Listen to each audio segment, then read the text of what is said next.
Hello, everybody. Welcome. I have a great guest here today. This is Connor, and I'm at his bookstore in Lake Worth, Florida. Connor, thanks for being on the show. Thanks for having me, Paul. All right. Getting back to the Garden of Eden and original man's creation in the Garden of Eden. Yeah. And whether the tree was a real tree with real fruit or if it was a representative of something else. Yeah. Do you believe from your studies of Scripture, what it says in Genesis 1:29, that the food for man was going to be fruits and vegetables, and man was designed to be a vegetarian or a frugivore? Absolutely. Genesis 1:29 is the original design, the ideal state of humanity. And I had a friend who's a girl pointed out to me a couple days ago. We can't necessarily return to that state of innocence / ignorance, but the general goal of Christianity and much of Judaism is also a return to that Garden of Eden state, existence, and in some interpretations a geographical place too. I'd say that, yes, that's our original design. I was vegetarian before I kind of put that together, but it's really emboldened, my stance on vegetarianism, and I believe it is the way to live. It is the way God intended. And it's a big part of my message too, is pushing vegetarianism, unashamedly. I also think Florida is one of the best places on earth to be vegetarian, and that does kind of fit into the research a little bit. So here's a good question. So if we were designed to be vegetarians, and according to Genesis, that animals would to be vegetarians as well, because it said this is the food for man and animals, and anyone that understands the way our human bodies work and understands we're frugivore, herbivore creation in that way, we don't have sharp teeth, we don't have claws. But there are animals that do have sharp teeth and claws. So if our Creator told us to consume this food, why would He create animals with carnivore characteristics if fruit was supposed to be our intended food in the garden? And have you looked into that or thought about that? Yeah, I have thought about it. That is kind of the mainstream interpretation of early Christianity, is that most, if not all, animals were entirely vegetarian. There may have been maybe some scavengers or bugs who would eat, things that die of old age, but that, yes, nothing ate blood or ate flesh as its primary food. I would point to Noah getting off the ark. The earth is changed when Noah gets off the ark. Noah not only is the first alcoholic, he's the first person who explicitly indulges in blood or bloodlust or sacrifice. And I think that might just be a kind of a sign of the times, that the earth is, well, it's hard to say. Noah gets off the ark and sacrifices an animal. God doesn't order it. I think Noah invited a spirit of bloodlust into the earth. So that leads to this question. Which animals also suffered from eventually. Do you think that was happening prior to the flood, and that led to our Creator saying, look, these people are acting this way, so we're going to have to end it? Yeah. And it was prior to the flood that they were consuming animals, possibly, and also getting drunk, that led to the flood, and maybe Noah wasn't the first to actually do those things. Yes. So some of the less canonical interpretations show that the fallen angels actually invented blood eating and flesh eating. And some of the Jewish texts give clear, explicit they really flesh out that story and say these fallen angels taught mankind animal sacrifice. They taught mankind the consumption of flesh because they consume flesh and blood. And their favorite food is blood, which is why even when flesh is permitted, seemingly later on, blood is still not okay to eat. That is a more Jewish, traditionally Jewish mystical interpretation, is that you have the fallen angels, and Gnostic Christianity kind of revisits this, saying that fallen angels taught man bloodlust. Not saying that we didn't do something to welcome that into our lives too, but Yeah, what was the question again? So, was it prior to Noah that Yeah, men so were eating this? according to that less canonical interpretation, it was one of the more prevalent sins that God was upset about. That there was sexual immorality between these sons of God, or the, whatever you want to call them, the Nephilim, fallen angels, if those are the same, with the non-canonical watchers, fallen angels, people like that. Book of Enoch talks about this a little bit. There are essentially a race of malevolent beings who infested the world, and God tried to flood the earth, not simply because of the sins of humans, but because of the prevalence of this non-humanoid or demonic influence. So I don't want to remove the blame of humans, or saying, we didn't have a say in this matter, but that would be a less canonical interpretation, that yes, bloodthirst was a problem, but humans were less involved in it until Noah.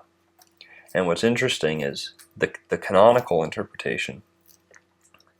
Noah gets off the ark, and nothing commands him to sacrifice. But many of those non-canonical interpretations say it was these demons who were kind of compelling him to do it, and God speaks rather clearly after Noah does this, and most people miss it, and I'm pretty astounded that people don't catch this. God punishes Noah. I mean, he really punishes him. He says, "Now I know the imagination of man's heart is evil continually." This is the one family he decided to save because he thought they were the best. He believed they were the best. He set them apart, and the first thing they do when they're on the new earth, because remember, this is another thing that's missed, that was seen as a purification process, that God created a new earth for Noah and his descendants to live on. And the first thing Noah does is, one could argue, Almost like a new garden. Yeah, and the first thing he does is kind of abuse those blessings. We don't know what would have happened if he didn't sacrifice those animals. So some people say there was no vegetation at that time because everything was flooded. Yeah. I would submit to say, well, what were the animals eating on the ark? They still had the seeds and all these things from that, and fruit from that. That's another good point, is they may have ran out of food.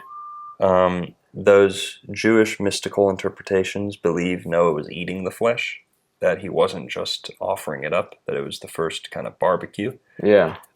What we know is that later on, these lesser demonic entities, they really like burnt offerings. And another interpretation of the Bible is that every time there's a blood sacrifice, it's not going to the one good God in heaven. It's these other lesser deities who are either posing as the Lord, or they're being contracted by the Lord to punish humanity, or so on. But we see a thread throughout the whole Bible that God never intended animal sacrifice. Never. And if we did get imprisoned into a sacrificial system, it was either the demon's fault or mankind's fault for succumbing to, Well, that's important. So without looking at anything but the scriptures, you say we see this thread that animal sacrifice was never intended by our Creator. Mm-hmm. Because we could look at many other sources and any other books, but for the case of us that believe scriptures being the holy word, without looking at those other books, where's that thread that shows that animal sacrifice was never intended? We could say where it came, but like we could say, well, when God said make these sacrifices, well, that really wasn't God. That was, I wouldn't go that far. I would just, it's easy to get lost in the weeds, but Lord is not always Lord. In English, when we say Lord, it's not always the same Hebrew word being used. We have words like Elohim used sometimes, which is seemingly plural, right? Seemingly inclusive of multiple entities, maybe. In the creative process, there's, for example, my interpretation of Elohim is it's the 7 planets acting under God's will. And the most principal of them is Saturn, who is El. So he would have been known to the Phoenicians as El. And also in Hebrew, you see the word El, right, meaning Lord or deity, roughly.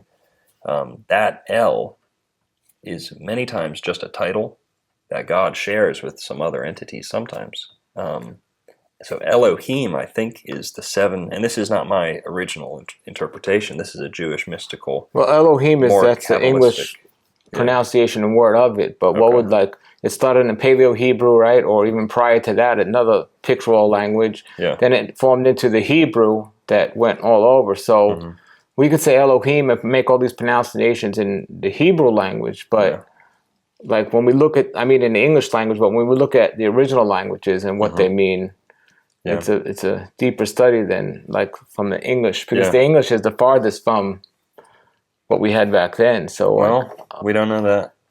We don't know. There's some interesting connections between English and Adamic language. So English is essentially modern day Phoenician, and Phoenician you could say is a offshoot of Hebrew, or vice versa. Hebrew is an offshoot, an offshoot of Phoenician, whatever they were speaking. Before even the alphabet. pronunciation of it, though, the pictures of it, like done away with all the pronunciations of it, like what they meant and who they meant, what they were talking about, and they even have a picture of, like when they talk about God or Messiah, they had the shapes and the hands up, and the whole language thing is a wonderful topic. But getting back to the animals and the animal sacrifices, we do know that it wasn't a reward that man started eating animals. It was a result of bad behavior, not good behavior, right? Well, so you asked about the thread.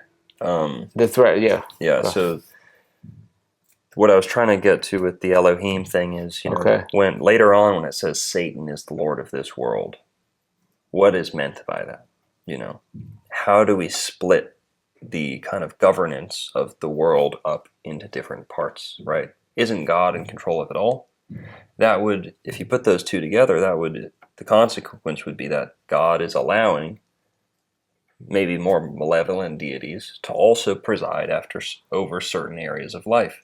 And Satan, who is identified with the planet Saturn, this is a mainstream interpretation, as we get the word Sabbath from Saturn, and vice versa, Shabbat. Sabbath, Saturn's day is Saturn's day.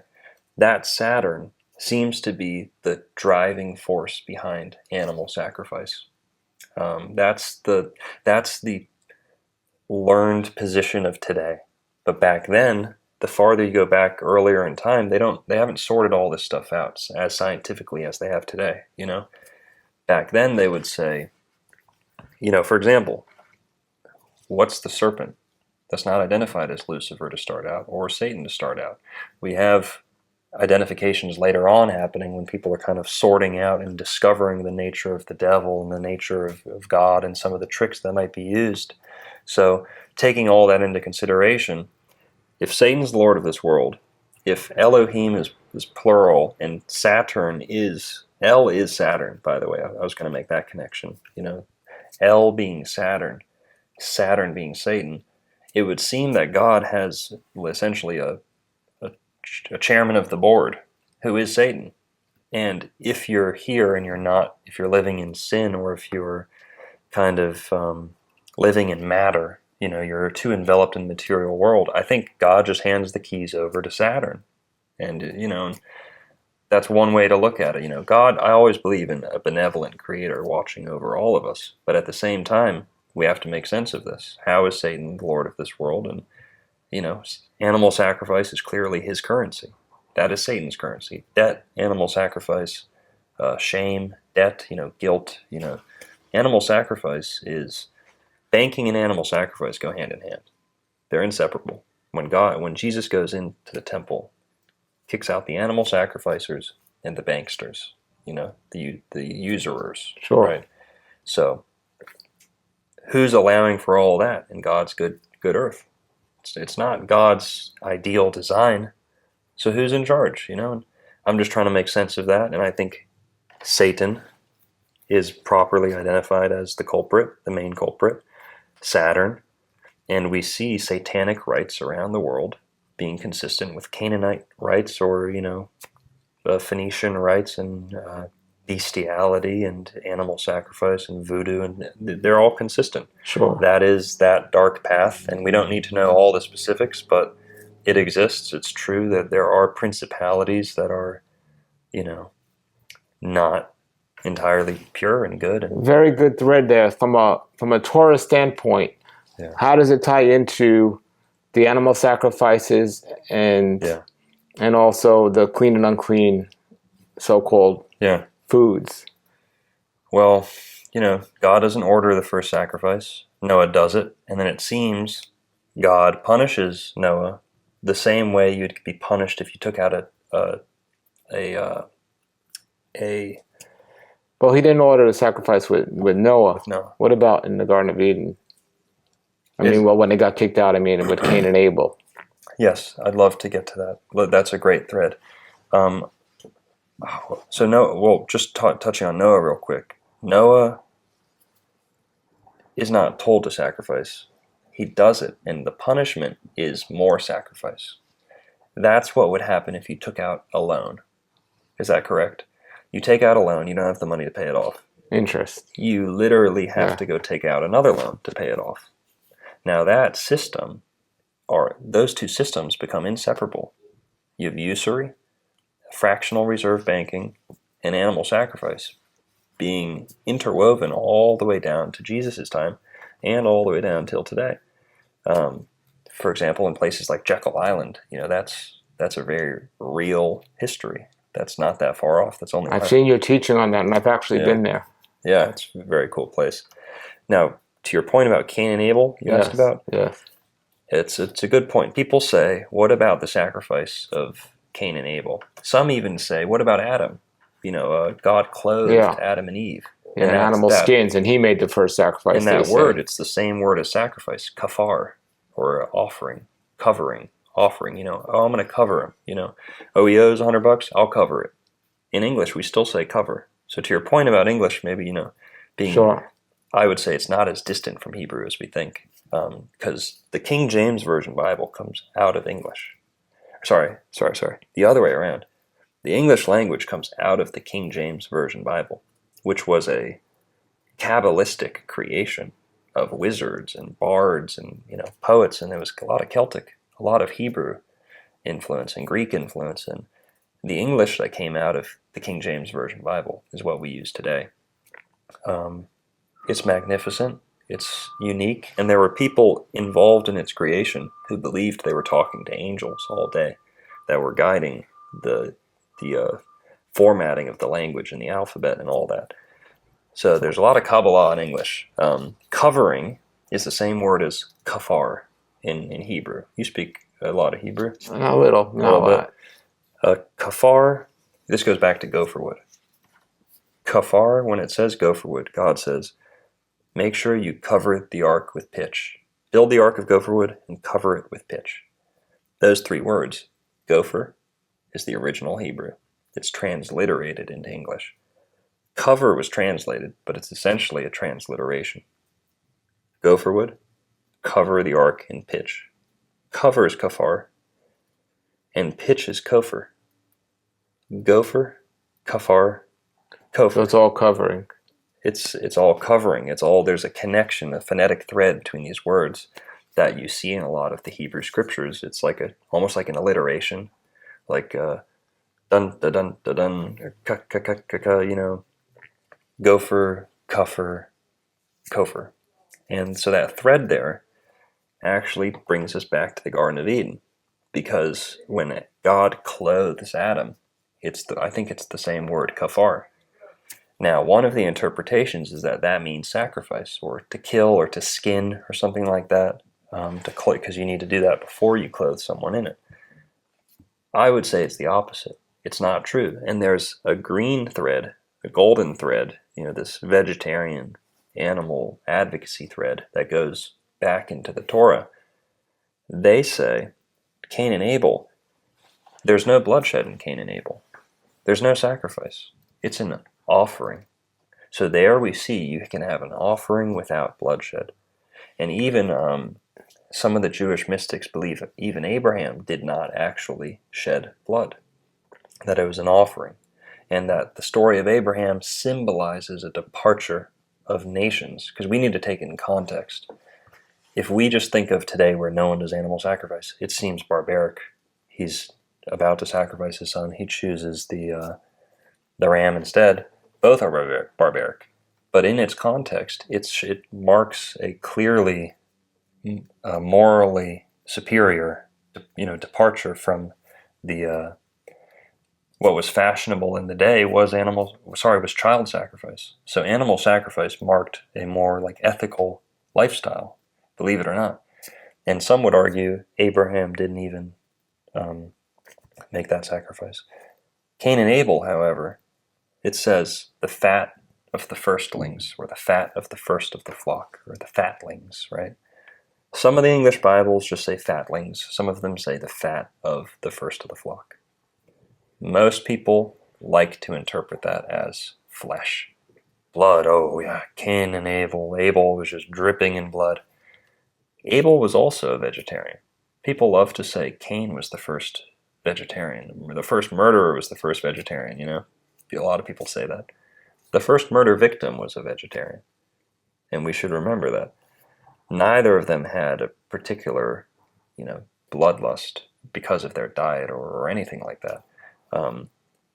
Abel offered fat. Let's go back to some of those interpretations. You know what lanolin is? Lanolin? Linen, no.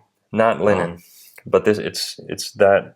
So this is where the origin of the wool versus linen dispute, Don't mix the animal fiber with the plant fiber. What's the origin of that? This actually goes back to the Cain and Abel story.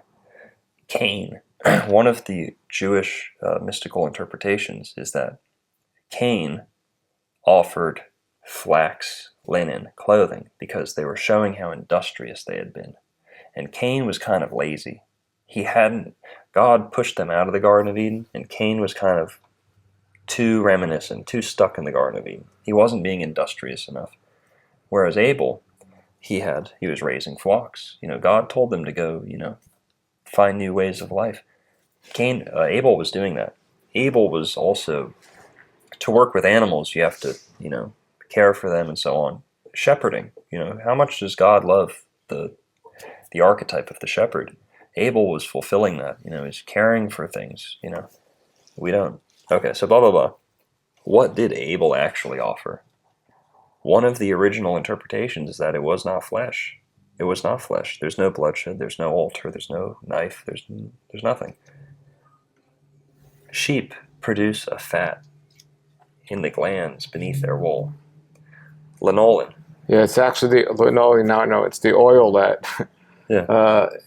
At least they have an oil that they use when a mother's breastfeeding. If to take away the pain, they use that oil. So it's yeah.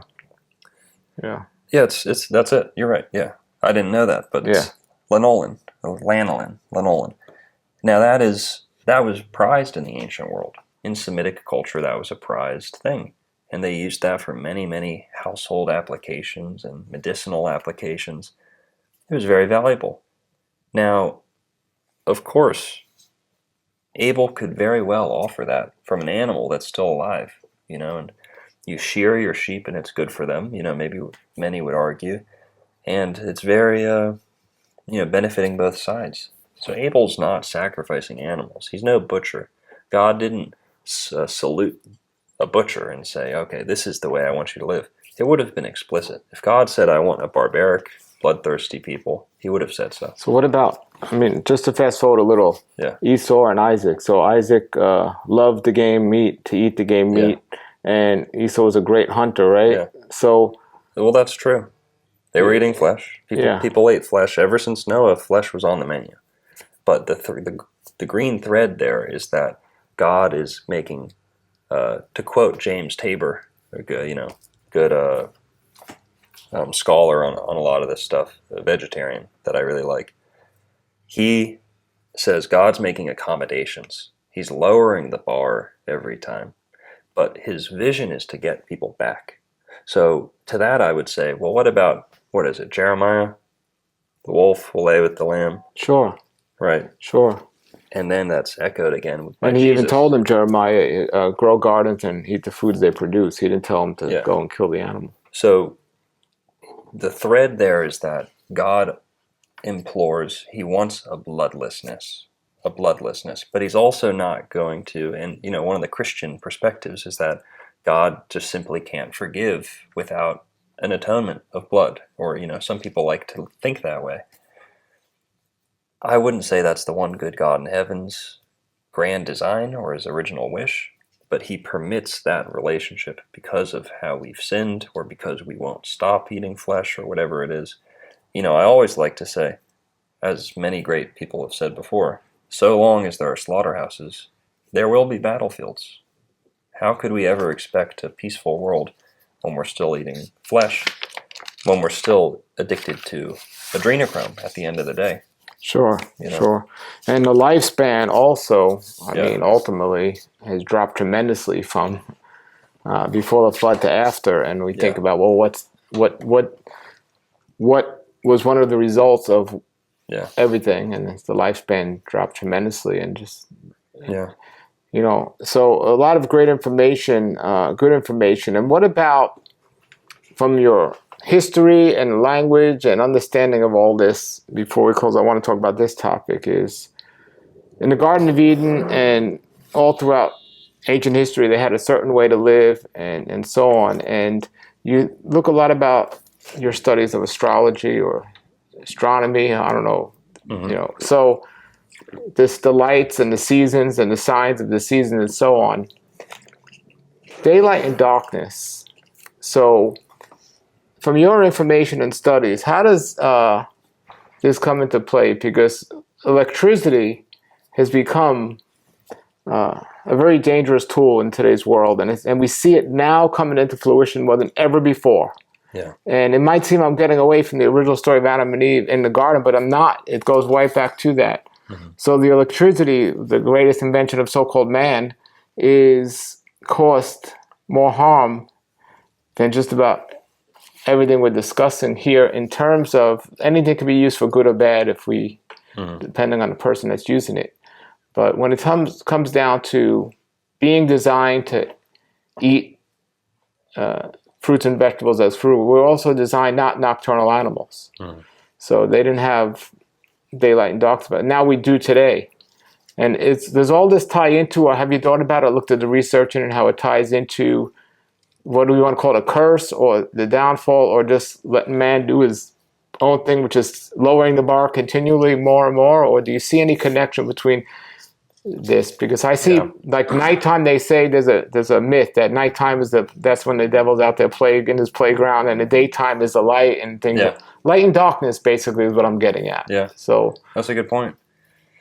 Have you come to any conclusions or thoughts about light and darkness and how it ties into all this?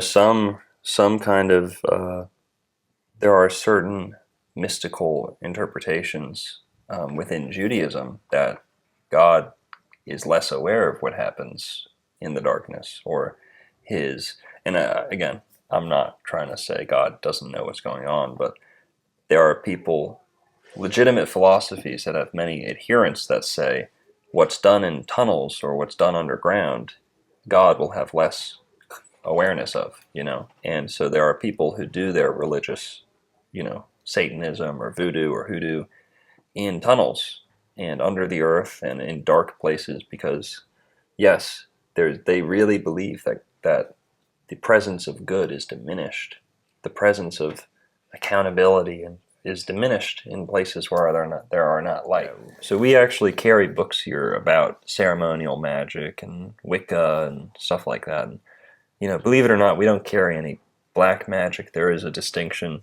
We would not carry a real dark black magic book. A lot of this is harmless, but I am, a little bit well-versed in kind of some of the general philosophies of how people can excuse or self-justify things that we would call evil or insidious, or, and a lot of it does have to do with darkness, and that they believe there's two worlds, that what's done in the darkness doesn't always come to light, and that you need light to kind of bring accountability and truth and disinfectant, right?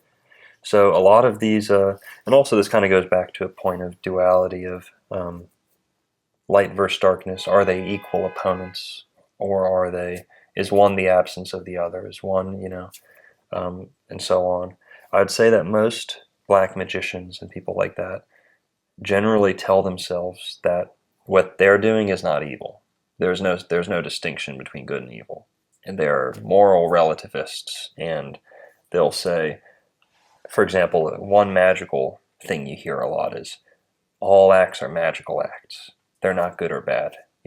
Every act is a creative act. So it's only if you think it's bad that it's bad. I refute all that stuff. I think it's terrible. I believe in objective good and evil, of course, but this is how many of them justify their beliefs is good people are doing the good, what they think is good, and evil people are doing what they believe is good, or they think it's evil. It's almost kind of like the lukewarm thing, Sure. If you're toying with good, you have the expectation and the responsibility to do good. If you're fully turn your back on the good, God might just let you go and succeed and think you're on the right path and embolden yourself and in this false so these communities are real. They think about that a lot. The light versus darkness. They see darkness as an ally a lot of the time. But to your point about kind of lighting up the world and what's the future. Well, there's light and then there's artificial light, Right. which is yeah. Just as far as electricity goes, I think that God designed the animals, made animals to help us. Kind of like it says, we have dominion over the animals, which means riding a horse. Yeah, not to kill and eat them. Yeah, exactly. Stewardship. Protect them. You have dominion over your family. Sure. You don't eat them. Exactly. The leopard does not have dominion over his prey. Yeah. He eats them because he's in a constant state of need, want, predation. He's in a constant state of hunger, bloodthirst. It's completely different. Dominance or what's the word? Dominion. Yes. So, but as far as dominion goes, the animals are here to help us, but I don't know if that's the best relationship for every animal, right? And before the industrial age, we really relied on animals. A lot of people will say, oh, John D. Rockefeller, I can make video after video showing how much of a piece of trash John D. Rockefeller was. But at the same time, I don't ever hear anyone saying what good he did. John D. Rockefeller single-handedly saved whales from extinction. Possibly. How is that? The whole world depended on whale oil to light everything, to all the candles and this and that.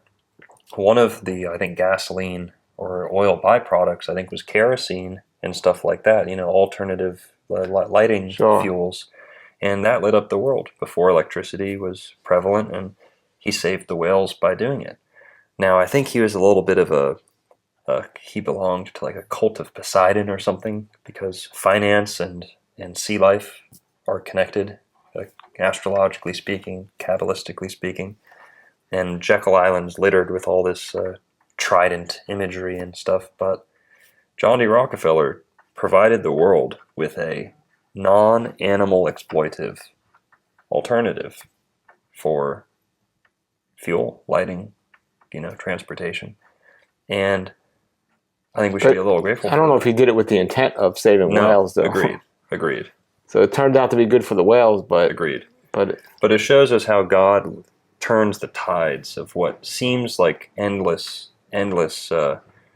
oppression and governance and rule, and we're just at the mercy of the industrial age. But if you look at the bright side, there is a big bright side. Some of these seemingly terrifying industrial advancements do actually result in massive salvation of entire species. So I'm not a huge conservationist, or I believe in it, but I'm not like politically into all that stuff. But the guy who owned the store before us, his master said, I was born the year that this invention was created because I refused to be born. Or he said, I was born the year that the automobile was invented, or something like that, because I refused to ride animals, or I refuse to live in a world where animals were exploited this way, this particular way, or there was a gardening equipment or a carriage or something that was invented at the time that this guy was born. And he said, I was waiting. He's a big religious leader. He said, I was waiting till the animal exploitation was lessened before I came to Earth. So I came during the post-industrial age, when animals are treated less poorly. And what do you think? For every child slave or, industrial worker that's face full of soot or, whatever, there was an animal that may have been doing that same job or similar before, 100 years earlier. So if anything, let us bear the cross. Let humanity stuff ourselves into the mines and things like that. And we'll live in the LED lights and so on if we need to. But there is a silver lining that maybe it is better for animals as a whole. So it could be, if we do everything responsibly. A lot of it is the way you look at it. There's a house with many different windows, right? So considering this area and considering where everyone is and so on, the Garden of Eden has a story about the apple, which is a whole nother story we're not going to get into today, but you think it wasn't an apple. Your conclusion was, and it's not your conclusion, but your studies show that it was a very good chance it was a mushroom and not an apple. We're not going to get into it too much today, but is that correct? Well, yeah, I would not say that's my belief or position. It's something I toy around with, and I have respect for the people who So what is your belief or position? What do you think the original fruit was? And then we're going to get into some vegetation questions. Well, yeah, it's really hard to narrow it down, but fruit, they're all kind of interconnected.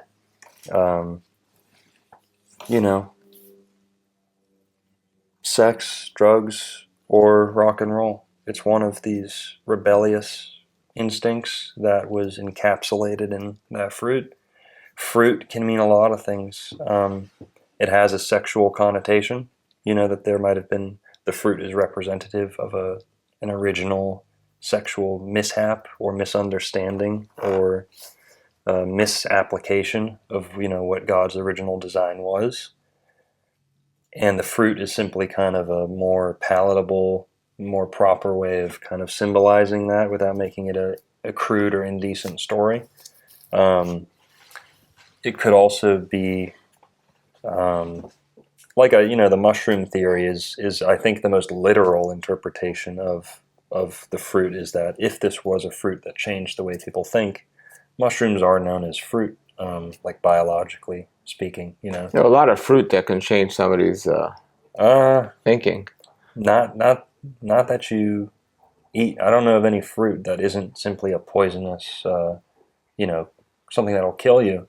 And by the way, that's a good point. The most dangerous and deadliest fruit on earth is also native to Florida, and it is known as the poison apple and the little apple. The little apple of death is what the Spanish called it, because it looks like a nice little green apple, and it will kill you if you eat it. Close up your throat. It's so dangerous that every part of the tree is toxic. When they see them in Florida, they mark them so that everyone knows to stay away. And if you're under the tree and it rains and drips on you, it will burn your skin, just a water droplet bouncing off. It's that toxic and hostile to the human body. So you can have your fruit and eat it too in Florida. If you want an actual fruit, we've got one of the deadliest. I think the mushroom's compelling because of the psychological effects. The fact that the eyes were opened, seems representative of pupils maybe opening up, or at least a symbolic epiphany.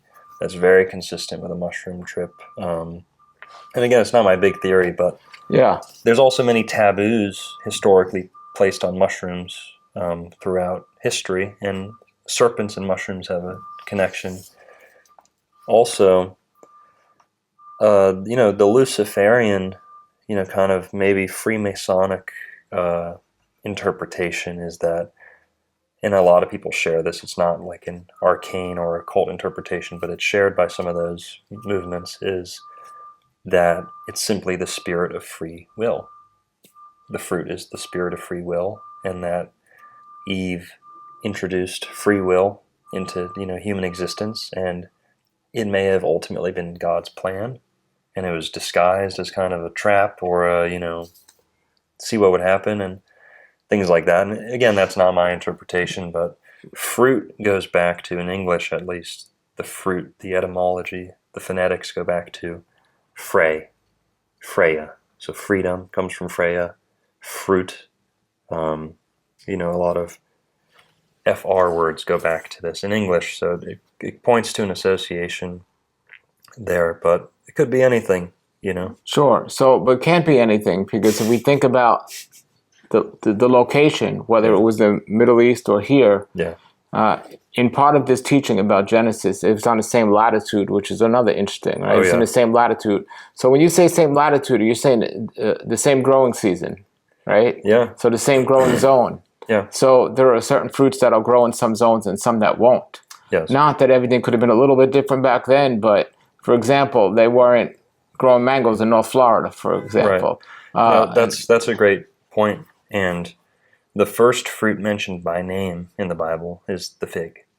Now, the fig is native to Florida. We've got multiple types of fig. North Florida.